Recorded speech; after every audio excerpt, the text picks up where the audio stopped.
Alberta Premier Jason Kenney has announced his intention to resign as Premier and leader of the United Conservative Party in Alberta. So what is next for Conservatives in that province? I'm joined by Professor Ted Morton on the show to discuss. I'm Candice Malcolm, and this is The Candice Malcolm Show.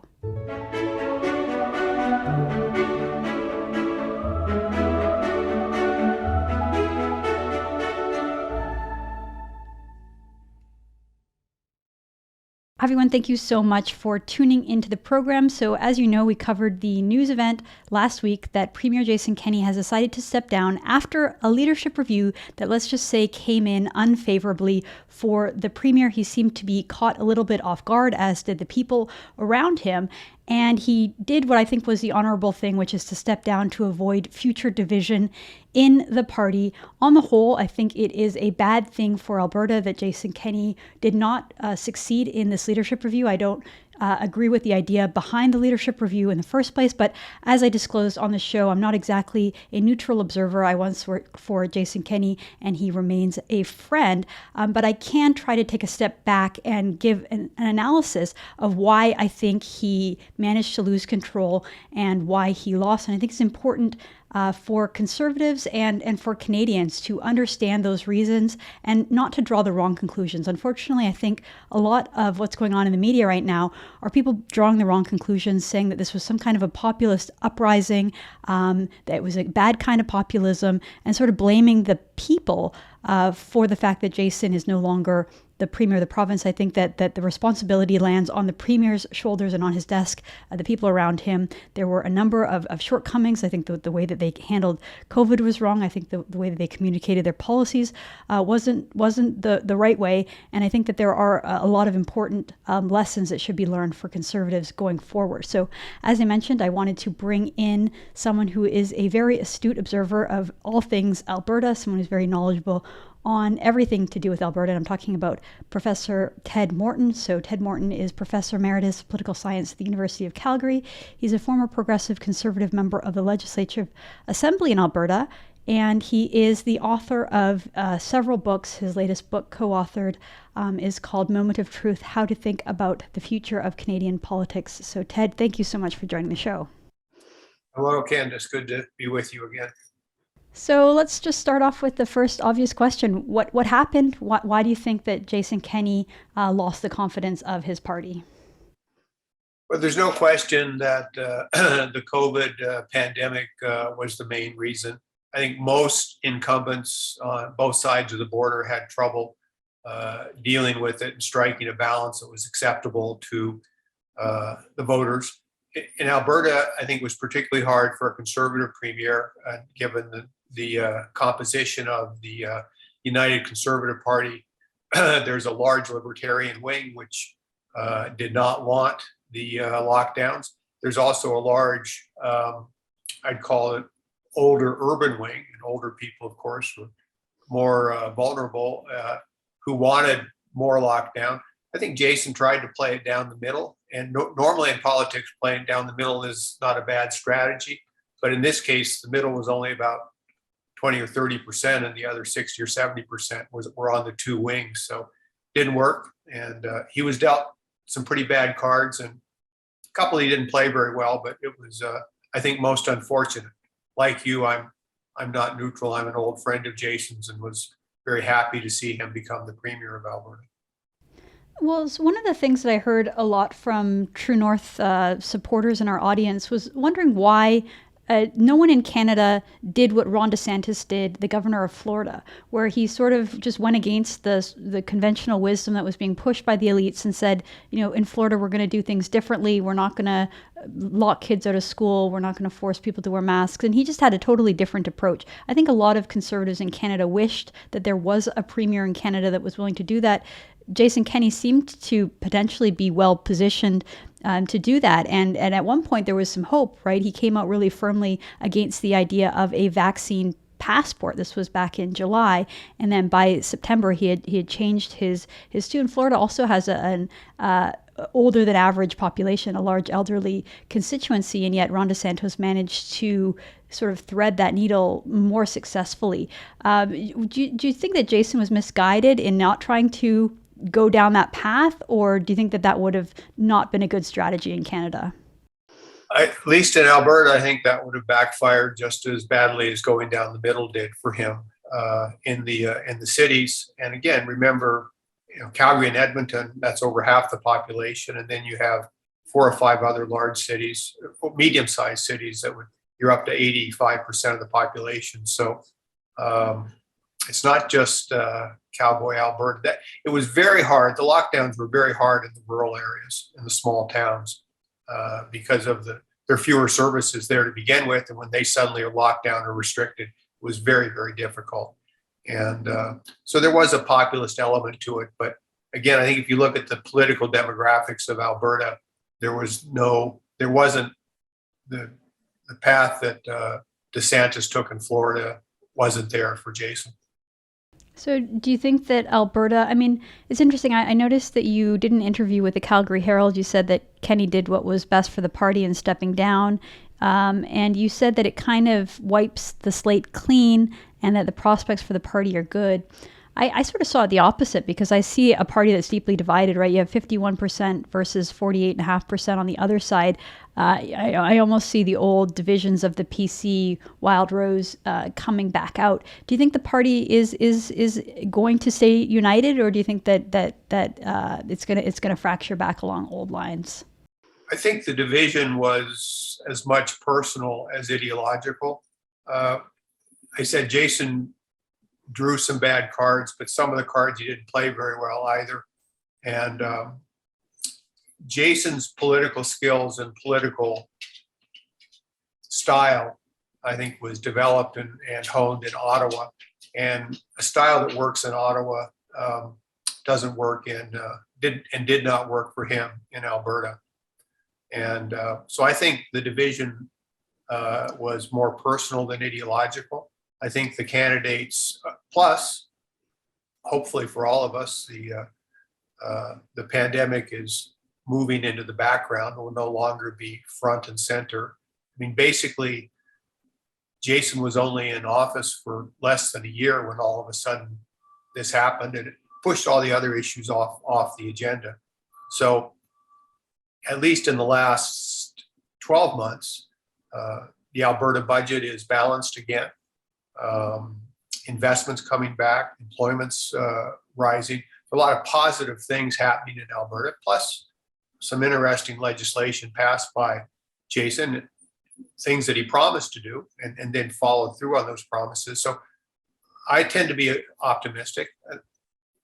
I like to fish and hunt. Fishermen are always optimistic. But I think a lot of the division was personal, and I think there will be positive things going forward, and that the candidates, there'll be disagreements, but I'm optimistic. One of the criticisms I've seen, even from conservative writers, is in the media, people coming out, people who are long critics of Jason Kenney first coming out saying, we respect him and we like him. But then on the other side, you have conservative analysts really pointing to the conservative base and saying that the problem was this populist spirit in Alberta, that Albertans are ungovernable, that the rise of the oppositional mindset is to blame. I'm wondering if you subscribe to this idea that conservatives have become angry and oppositional, and that's why he's come down. Does any of the blame fall on the conservative base, or would you prefer to push blame more towards Kenney himself and the people around him? Well, that oppositionist mentality that you just described is definitely there in the conservative side of Alberta, but I think it's a minority position, and I don't think it will play a role in the leadership race. But I think any candidate that tries to focus, just cultivate that group, will not be successful. Right. I see what you're saying. One of the other things that's interesting, I mean, you would never see a leadership review of a sitting government official in other parties, in other places in the country. Like, usually a leadership review would just be for a candidate who lost an election, not someone who brought in a historic majority government. And so, considering what Jason Kenney did to first unite the two, first become leader of the PPC party, unite these two parties, then run again for the leader of that party, then run in a general election. I mean, he did so much for Conservatives and for the province of Alberta. Even just the idea of why there would be a leadership review in the first place confuses a lot of people, especially in Ontario, who might not be super familiar with this sort of political culture in Alberta. So I'm wondering if you could maybe help us understand why we were in this position where he was getting a review, even though he was a sitting premier with a majority government. It's highly unusual, but it wouldn't have happened unless Jason agreed to it. And I think Jason felt it had just become the divisions both within the party and within the caucus had gotten to the point where it was becoming difficult to govern. And he still has another year, the party has another year to govern. So I think he hoped and he was optimistic. He was surprised by the results. I think he was quite confident that he'd be above 60%, which would have been enough to continue. And that's what he wanted. He was tired of all the kind of squawking and infighting. He felt with 60% support rating, they could move forward. And as I said, there are a lot of good things happening in Alberta right now. He could take credit for that and be well positioned to win the next election. Didn't happen. It's too bad. So what's the party left with? I know Danielle Smith, the former leader of the Wild Rose Party, has indicated she wants to run. Brian Jean, another former leader of the Wild Rose Party, has indicated that he wants to run. What do you see happening with the party and its leadership at this point? I think there'll be a pretty vigorous leadership race. Those are the two obvious candidates. But Minister Taves, the finance minister, I'm quite certain will be a candidate. He's done a very good job under very difficult circumstances for the past 3.5 years. And he has a base. And he has the advantage of sort of avoiding the Calgary-Edmonton rivalry. He's not from either city. And there'll be some other candidates as well. And so do you see whoever wins, whichever sort of background they have, having the ability to keep this party, this juggernaut of very different kinds of Conservatives and different kinds of Albertans, rural, urban, there's lots written about the sort of changing demographics of Alberta. Do you think that whoever the next leader will have a difficult time keeping this party together? Well, I hope not. And I think not. Maybe that's more hope than thought. But I think, again, the response to COVID and the pandemic was very, very difficult for, I think, any government. It's particularly difficult for a Conservative government, and it was particularly difficult for an Alberta Conservative government because of the tensions between the Libertarian wing and certainly the older and more urban wing that was hoping for protection from lockdowns.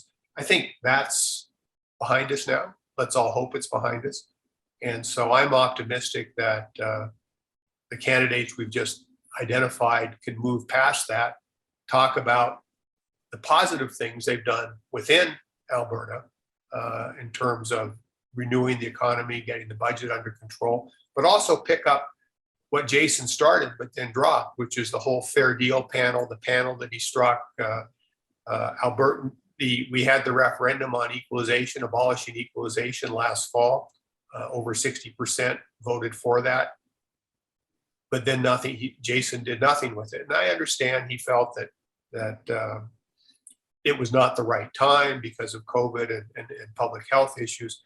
If those are behind us, I'm expecting, what I'm certainly looking for in the leadership race are which one of these individuals will step forward and say, yes, I will pick up the Fair Deal panel report, the so-called Alberta agenda, which I was part of, good grief, almost 25 years ago.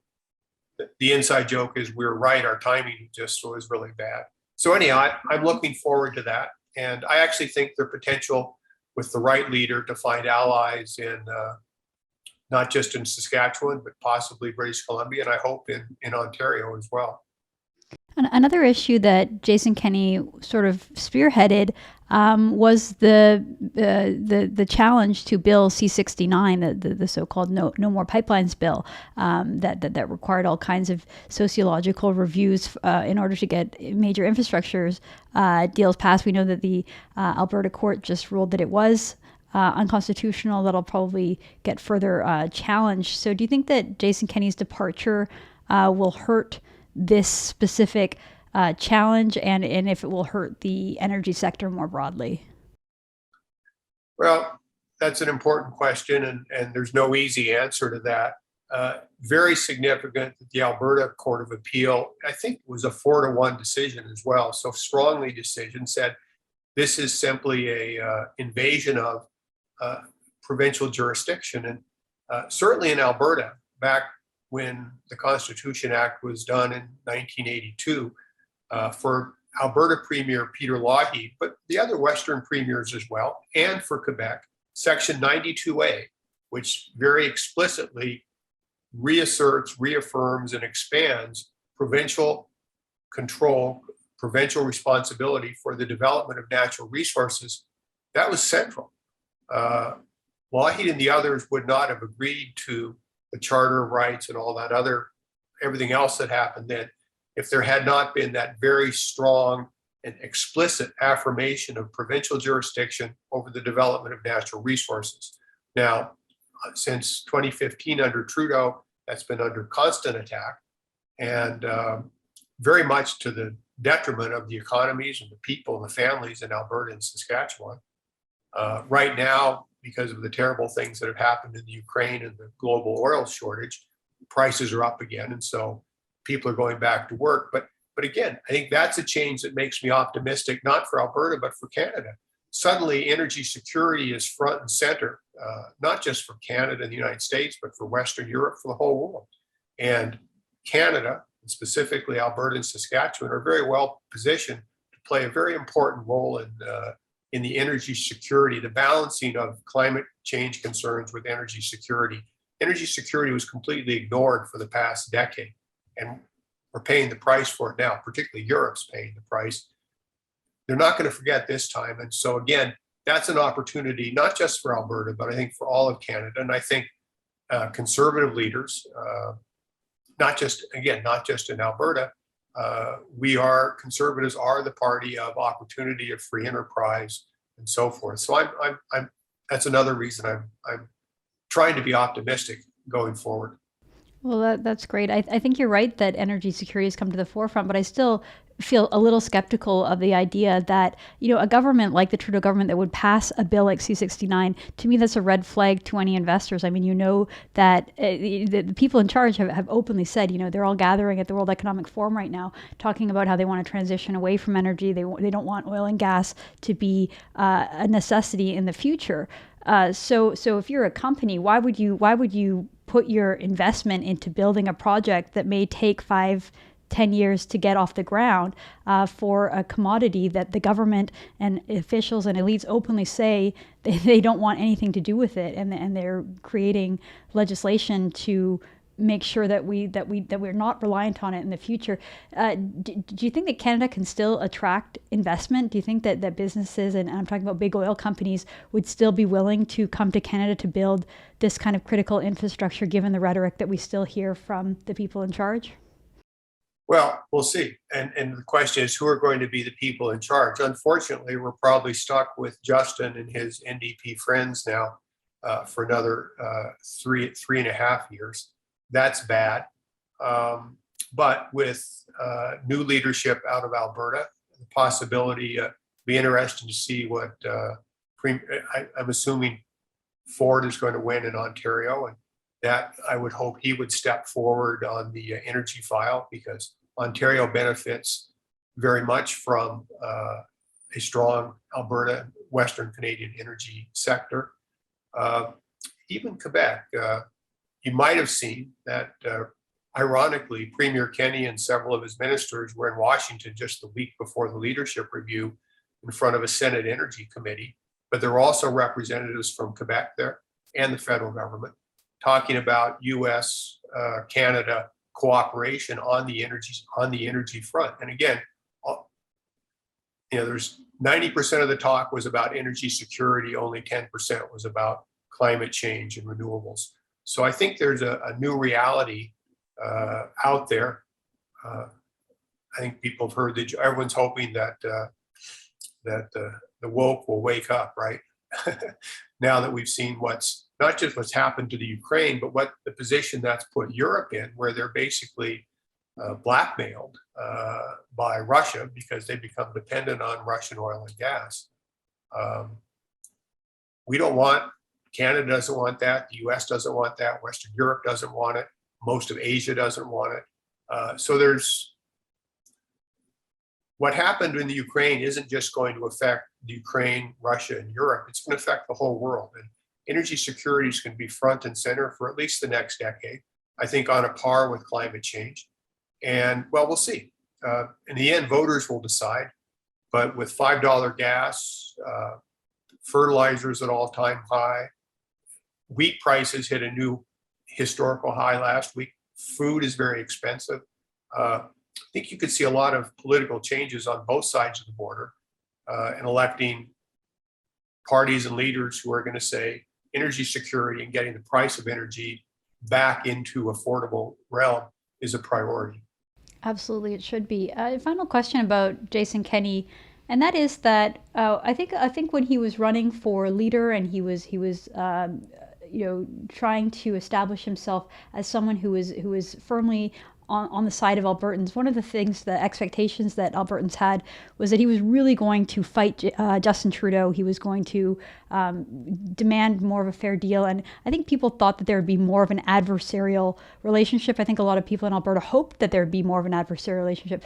That didn't really come to fruition. I think Jason tried to be a much more diplomatic to Trudeau, and I think that angered many conservatives. I'm wondering if you can comment on whether you think that was a strategic mistake and whether you think that Kenney was able to have an influence on Trudeau sort of behind the scenes. No, I think you're absolutely right that the fact that he did not follow through on not just the campaign promises he started. I mean, the Fair Deal panel, that was the follow through, but then nothing happened after the Fair Deal panel. We did have the referendum on equalization, but then that was a card that certainly I expected him and many others expected him to play in Ottawa. We didn't hear anything about that after October. So yes, that contributed to his unpopularity among a large sector of the Conservative Party. But again, he was dealt he dealt some bad cards. If he had continued down that path on the Fair Deal and those issues, provincial policing, pension plan, and all of that, in the middle of COVID,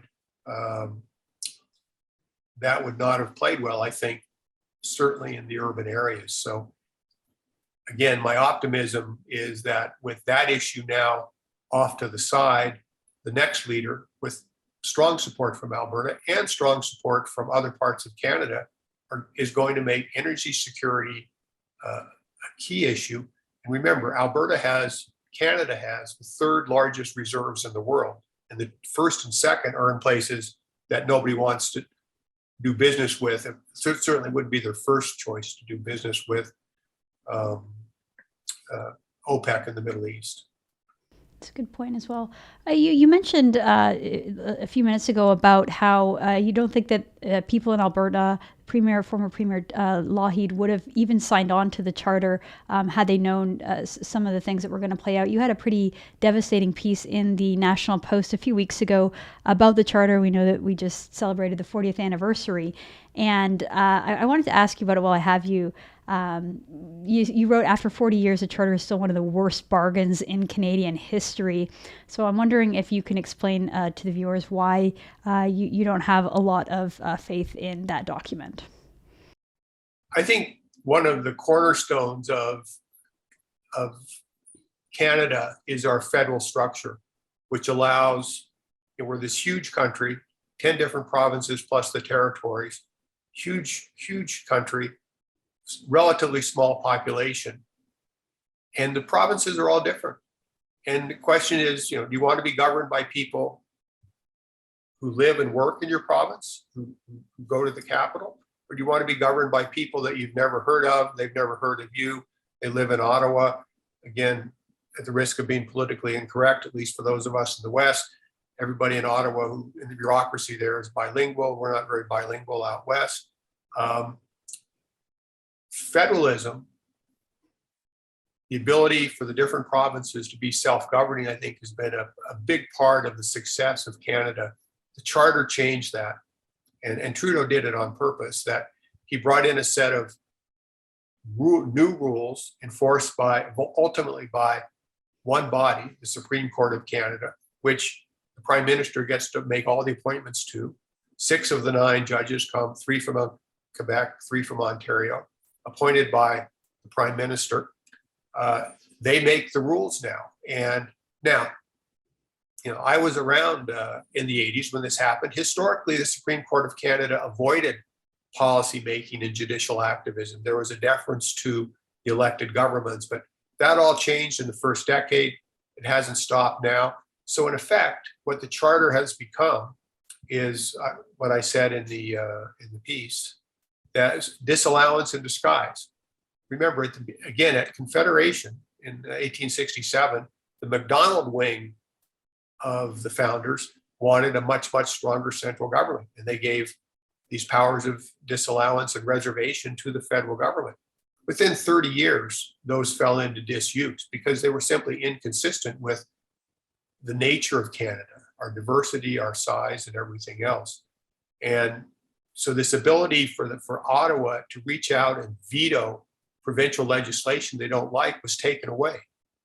Unfortunately, the Charter has brought that back because the judges have interpreted the Charter in such a loose way, they can basically get any conclusion they want out of almost every Charter case.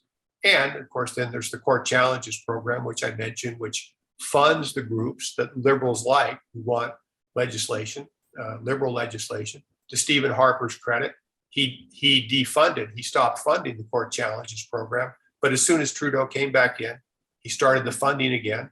So the Liberals fund the groups on the left, the woke group, the identity politics people, the people who can't win these political victories through elections provincially, but the Court Challenges Program gives them the money. They go to the court, they go to the Supreme Court. The Supreme Court has been appointed by prime ministers, and they get the policy result they want.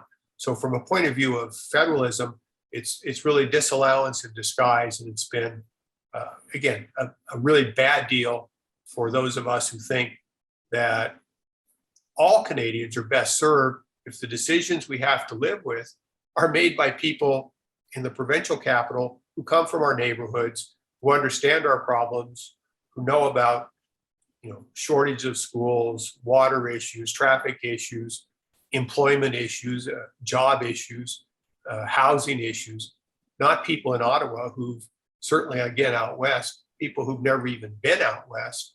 And I'm including in this both the bureaucrats and the Supreme Court judges. That's Canada did better before that. I think we can do better again, and I'm hoping with.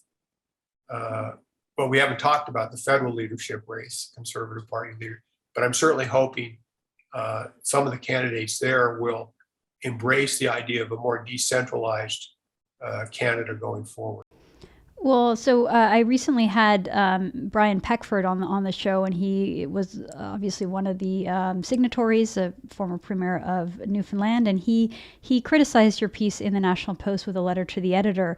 And the argument that he made on the show, I don't want to misquote him or anything, but he basically said that the letter of the Charter, the words written in the Charter, are not being properly applied at this point. He pointed out a few key phrases that he felt were being that the reason that the Charter is sort of in disarray and it's not upholding our liberties in the way it should is because of the lack of adherence to what was intended in the charter, and you talked about it in your piece a little bit about how the federal cabinet chooses the Supreme Court. You mentioned how these Supreme Court justices don't understand Alberta. Many of them haven't even been to Alberta. In the U.S., there's a culture of a Republican president specifically appointing conservative judges who will have a more literal reading of the Constitution to ensure that the conservative values are upheld. You mentioned Stephen Harper and how he eliminated this program and Trudeau brought it back in. One of the criticisms I've heard of Harper is that he didn't appoint conservative justices, and that if we had that culture of making sure that the people that conservative governments appoint to the bench are going to have a more literal reading of the charter, it might be better. The charter itself isn't that bad. It's just the way it's been interpreted. I wonder if you can comment on that. I think one weakness of the Harper decade was that he did not use to full advantage his appointment power to the Supreme Court. And there's some explanations for that. More generally, back to Peckford's letter, he's right. The premiers, the provincial premiers, of which he was an important player, they put in the notwithstanding clause. The notwithstanding clause allows the provincial government or the federal government to say if the court makes a decision striking down one of their laws, that they think the decision is either wrong as a matter of legal interpretation or an unacceptable policy, you use the notwithstanding clause and the decision still rests with the provincial government.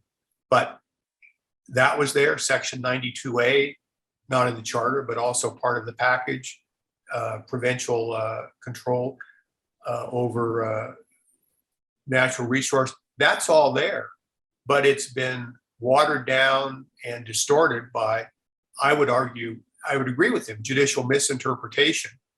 So I guess you could say he's right that what's happened in the 40 years since 1982 is because of misinterpretation. But I guess my comeback would be, yeah, that's the reality we're living with, and it's been bad. And going forward, we have to deal with that reality and fight to change it and get back to a different types of judges on the court. We haven't talked about that, but also provincial premiers that and hopefully a prime minister who doesn't think every problem has to be solved in Ottawa. The one size fits all approach that the Liberals and the NDP seem to like. Right, Ted. Well, I appreciate your time. Final question for you, since you mentioned it. What are your thoughts on the Conservative leadership race? As an Albertan, do you feel like Alberta issues are being properly addressed? And do you have hope with this batch of candidates that one of them will be able to beat Justin Trudeau? I'd like to think so. I think it would be no surprise to you or your listeners that my favorite is Pierre. I've known him for a long time and have appreciated his outspokenness as a member of Parliament. And so I'll be supporting him in the leadership campaign as well. But I think he'll be a voice for energy security. I think they all will. I don't think that I'd be surprised if only Pierre is strong on that issue. And I think provincial elections, federal elections, both sides of the border, Europe, I think, remember, voters are also consumers and consumers and homeowners and house buyers. And right now, consumers are getting hosed badly, particularly your generation, the younger generation. People like me, hell, I get a CPP check now. I got a pension. I'm okay. And I bought a house, for under $150,000 in Calgary, 1982. I sold it 3 years ago for almost $1 million. So voters are consumers, and particularly your generation, I'm optimistic, are going to say, what party is going to build a stronger, more reliable, forward-looking economy for myself and my kids? And I'd like to think that's going to be a United Conservative Party in Alberta and the Conservative Party of Canada in Ottawa. Okay, well, yeah, hopefully with Pierre, but I'll support whoever wins. Well, I think that's a very optimistic tone to leave the interview on, Ted. I really appreciate your time. I forgot to mention you're the former former Minister of Energy in Alberta and the former Finance Minister as well. So we really appreciate your time. Thank you so much. I have all the scars to show for it. Live to tell about it. All right, that's Dr. Ted Morton. Thank you so much for joining us. I'm Candice Malcolm, and this is The Candice Malcolm Show.